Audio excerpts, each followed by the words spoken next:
Imagine this. It's 1884, and the richest widow in America steps off a private train into the sun-drenched orchards of California. She's tiny, barely 5 feet tall, dressed in endless black mourning veils that hide a face etched with unimaginable loss. Her husband? Dead from tuberculosis. Her only child? Gone in infancy. But she's not here to grieve quietly. No, she's here because a psychic medium back in Boston has just delivered the most chilling prophecy of the Gilded Age. The ghosts of every soul killed by your family's rifles are coming for you. They've already taken your loved ones. They'll take you next, unless you build a house. And never, ever stop building it. The moment the hammers fall silent, you die. That woman is Sarah Winchester, heiress to the Winchester repeating rifle fortune. The gun that won the West and left a trail of blood from the Civil War battlefields to the Native American massacres. She inherits $20 million in cash, $500 million today, plus $1,000 a day in royalties, money that grows fatter with every bullet sold. But to Sarah, it's blood money, cursed by the vengeful spirits of the dead. So she buys a simple 8-room farmhouse in the Santa Clara Valley and turns it into the most bizarre, obsessive, and expensive architectural nightmare the world has ever seen. For the next 38 years, day and night, rain or shine, through earthquakes and personal hell, the construction never stops. Not for one single minute. Hammers pound 24/7. Crews work in shifts. Wagons haul in gold leaf from Europe, teak from India, crystal from Austria. The house balloons to 160 rooms, 10,000 windows, 2,000 doors, 47 staircases that twist into ceilings, doors that open onto deadly drops, and secret passages designed by ghosts themselves. Why? Because if the building ever finished, the medium warned, the spirits would claim her soul. This is the true, twisted story of the Winchester Mystery House, a Gilded Age monument to guilt, grief, and ghostly terror. We'll uncover the rifle empire that built her fortune, the seance that sealed her fate, the endless construction that drove workers mad, the 1906 earthquake that proved the curse, and the hauntings that still echo through its halls in 2025. Buckle up, because once you enter Sarah Winchester's labyrinth, you might never find your way out. And if you hear footsteps behind you in an empty room, don't look back. To understand the madness that became the Winchester Mystery House, we have to go back to the blood-soaked roots of Sarah Winchester's fortune, the rifle that changed America forever. It all starts in 1839, when Oliver Winchester, a shrewd Connecticut shirt manufacturer, spots opportunity in the wild frontiers of the American West. Firearms are crude back then, single-shot muskets that take forever to reload in the heat of battle. But in 1860, Oliver buys a failing arms company and perfects the repeating rifle, a lever-action beast that can fire 15 rounds without reloading. It's a game-changer, dubbed the gun that won the West. It arms Union soldiers in the Civil War, equips cowboys against outlaws, and becomes a weapon of choice for settlers pushing into Native American lands. Buffalo Bill Cody calls it his best friend. The U.S. Army orders thousands. Sales explode. By the time Oliver dies in 1880, the Winchester Repeating Arms Company is a juggernaut, churning out rifles that kill faster and farther than anything before. But the Real Empire falls to his son, William Wirt Winchester, a quiet, bookish man who marries the love of his life in 1862, Sarah Lockwood Pardee. Sarah is no fragile flower. Born in 1839 to a well-off New Haven family, she's brilliant. Fluent in 4 languages, a pianist, a mathematician, and one of the few women of her era with a college education from Yale's Ladies' Annex. She's witty, artistic, and deeply spiritual. William adores her. They build a lavish mansion in New Haven, complete with gardens and servants. Life seems perfect. Then tragedy strikes. In 1866, Sarah gives birth to their only child, Annie Pardee Winchester. The baby is frail, suffering from marasmus, a wasting disease. For 6 agonizing weeks, Sarah watches her daughter fade away, dying on July 25, 1866. Sarah collapses into depression, so profound she barely speaks for months. Doctors fear she'll never recover. William stands by her, but the marriage, once joyful, is now shadowed by grief. They try for more children, but none come. The Winchester line seems cursed. 15 years later, in March 1881, William falls ill with tuberculosis, the white plague that ravages the lungs. He wastes away in their New Haven home, dying at age 43. Sarah, now 42, is utterly alone. No husband, no children, just an inheritance that staggers the imagination. $20 million in cash, equivalent to $650 million today, plus 50% ownership of the company, yielding $1,000 a day in dividends, about $32,000 today. Every time a Winchester rifle sells to hunters, soldiers, or outlaws, Sarah gets richer, but to her it's tainted. Each bullet sold means another potential ghost. Gilded Age America is obsessed with spiritualism. Seances are all the rage among the elite. Queen Victoria consults mediums. Mary Todd Lincoln hosts them in the White House. Sarah, desperate for answers, turns to the occult. She visits medium after medium, seeking contact with William and Annie. Finally, in Boston, she meets Adam Coons, a renowned psychic who channels the dead. What Coons tells her shatters her world. Your family is cursed by the spirits of those killed by Winchester rifles, Native Americans slaughtered in the West, soldiers in the Civil War, innocents in duels and accidents. They haunt your bloodline. They took your baby. They took your husband. They will take you next unless you atone. The prescription? Leave this cursed East Coast. Go west to the lands where the blood was spilled. Find a house and build. Build continuously. Add rooms for the spirits to wander. Confuse them with mazes so they can't find you. The construction must never end. If the hammers stop, the ghost will claim you. Sarah doesn't hesitate. She sells a New Haven mansion, packs trunks of black mourning clothes. She'll wear nothing else for the rest of her life, and boards a private rail car west. She arrives in the Santa Clara Valley, then a sleepy orchard region south of San Francisco in 1884 or 1886. Records vary.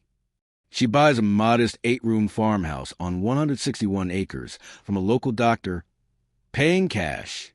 The seller thinks it's a steal. That night, Sarah gathers the workmen. Start building tomorrow, she says, and never stop. The hammers begin at dawn, and for the next 38 years, through personal torment, natural disasters, and the march of time, they never fall silent. Sarah Winchester has just launched the most obsessive building project in American history, one that will consume her fortune, her sanity, and her life. With the medium's curse ringing in her ears, Sarah Winchester wastes no time. Construction on her San Jose farmhouse begins immediately, and it becomes a frenzy unlike anything the world has seen.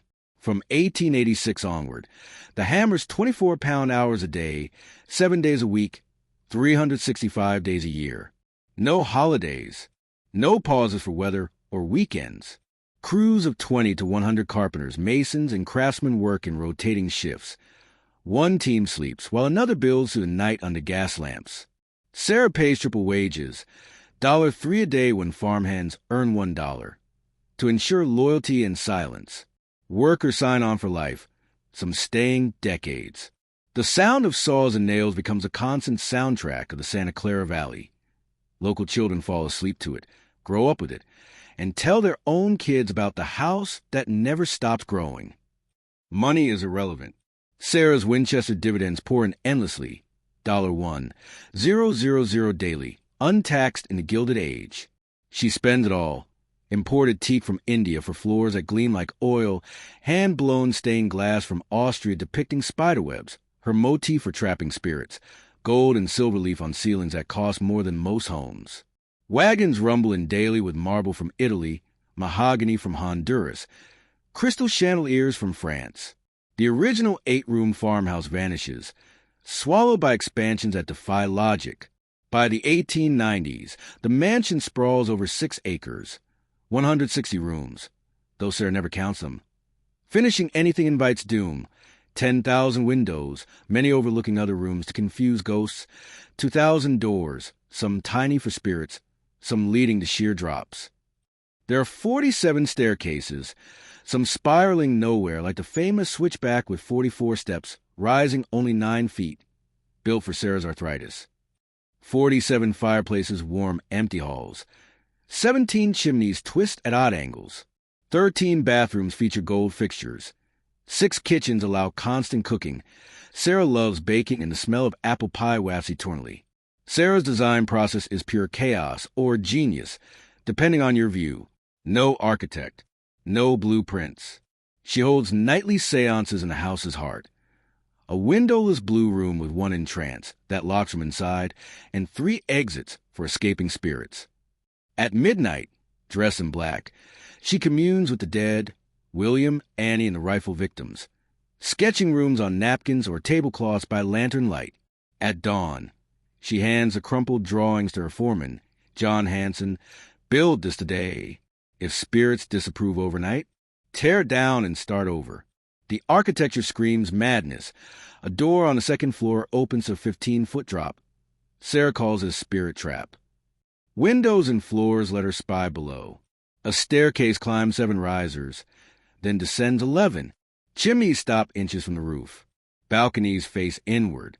The grand ballroom, nail-free, nails trap ghosts, features Shakespeare quotes etched in glass. These same thoughts people this little world. Obsession with 13 weaves everywhere. 13 panes in windows, 13 hooks in closets, 13 candles in chandeliers, 13 steps in most stairs, 13 coat hooks in the carriage house, even 13 bathrooms, one with 13 windows. Sarah plants exactly 13 palm trees out front, her lucky number to ward off evil. Workers whisper she's insane, but they stay for the pay and the spectacle. Neighbors gawk from afar. Newspapers dub it the strangest house in America. Sarah lives reclusively. Veils hide her face. Rheumatoid arthritis twists her hands. She eats alone, wanders halls at night whispering to unseen guides. Servants report cold spots, footsteps in empty wings, doors slamming shut. By 1900, the mansion towers 7 stories. A Victorian Frankenstein of towers, cupolas, and gables sprawling like a living thing. Costs soar, $5,000 a day at peaks, millions yearly. But Sarah's fortune replenishes endlessly. The house isn't a home. It's a penance, a maze to confuse vengeful spirits. Rooms added for good ghosts to rest. Then, on April 18th, 1906, nature intervenes, and Sarah sees it as divine wrath. April 18th, 1906, 5:12 a.m. The San Andreas Fault unleashes one of the deadliest earthquakes in U.S. history. A magnitude 7.9 beast that rips through Northern California like a thunderclap from hell. In San Francisco, 45 miles north, buildings crumple like paper, fires erupt from shattered gas lines, and the city burns for 3 days, claiming over 3,000 lives and reducing 80% of downtown to ash. But in San Jose, at the Winchester Mansion, now a 7-story behemoth, the quake hits like a personal vendetta from the spirits. Sarah, asleep in her bedroom, feels the world convulse. Towers sway.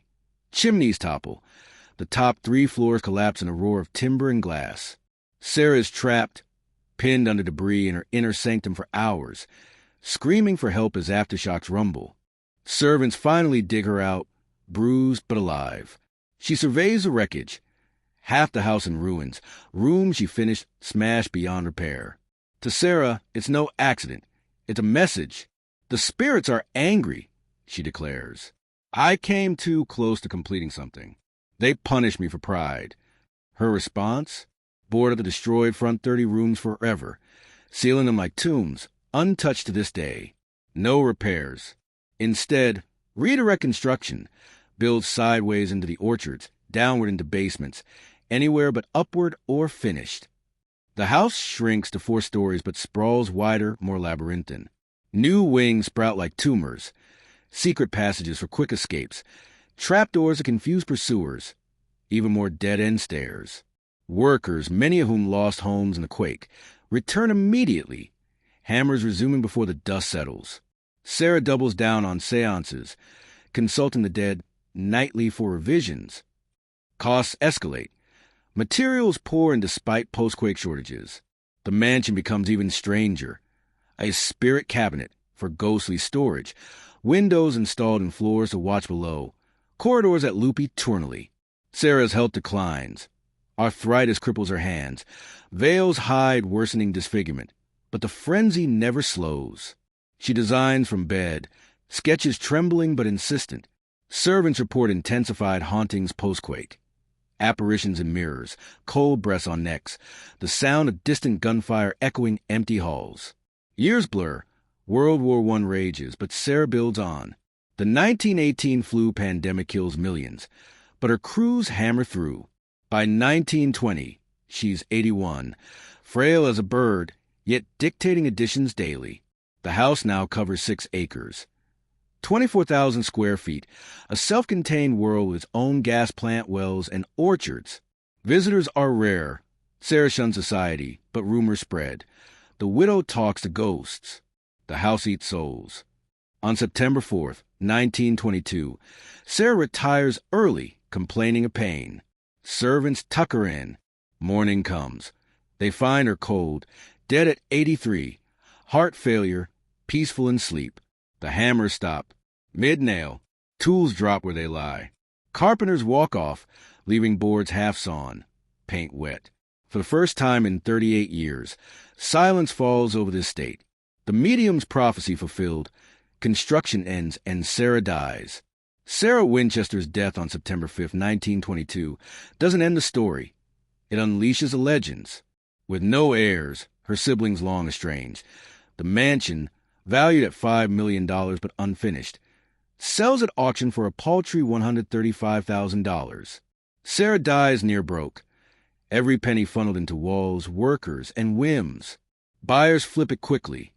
By April 1923, it's a tourist trap. See the world's strangest house. 10 cents admission. Visitors flock.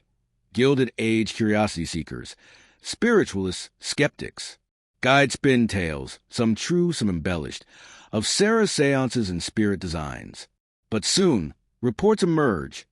Cold spots in sunlit rooms, footsteps pacing sealed wings, doors slamming behind tour groups. The wheelbarrow ghost, a worker killed in a fall, appears pushing spectral loads. Sarah herself materializes. A tiny black-veiled figure gliding halls, whispering blueprints to no one. Hauntings intensify.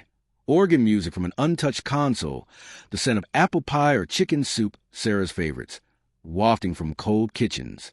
In the grand ballroom, shadows dance without light. Modern EVP recordings capture whispers. Build more. Psychics claim rifle victims linger. Native warriors, Civil War soldiers, trapped in the maze Sarah built to contain them. The house becomes pop culture, featured in magazines. Films like 2018's Winchester with Helen Mirren. Owners preserve it as Sarah left. Unfinished nails protrude. 1906 quake damage room sealed. Rumors of bodies inside persist debunked. Flashlight tours sell out. Overnight investigations draw ghost hunters with EMF meters spiking in the seance room. In 2025, the Winchester Mystery House is California's top haunted attraction. 500,000 visitors yearly, $20 million revenue. Is a National Historic Landmark. Frozen in 1922, 160 rooms unchanged, gardens manicured, palm trees still numbering 13. Tech upgrades, AR tours, spectral apps, blend gilded ghosts with modern chills. But questions linger. Was Sarah mad or right? Spiritualism gripped the era. Even Houdini debunked mediums while grieving his mother. Winchester Rifles killed untold thousands. Guilt could drive anyone to extremes. Psychologists call it complicated grief amplified by wealth. Skeptics say architectural folly. Yet staff report anomalies. Lights flickering at midnight. Cold hands in the ballroom. Sarah's legacy. A monument to Gilded Age excess, where industrial fortunes birth personal hells. The rifle empire thrives, Winchester brand endures. But her house stands as warning. Some curses money can't outbuild. Stand in the seance room today. Feel the chill. Hear the silence. Then ask, did Sarah escape the ghosts or join them, waiting for the hammers to start again? Because in the Winchester Mystery House, nothing is ever truly finished.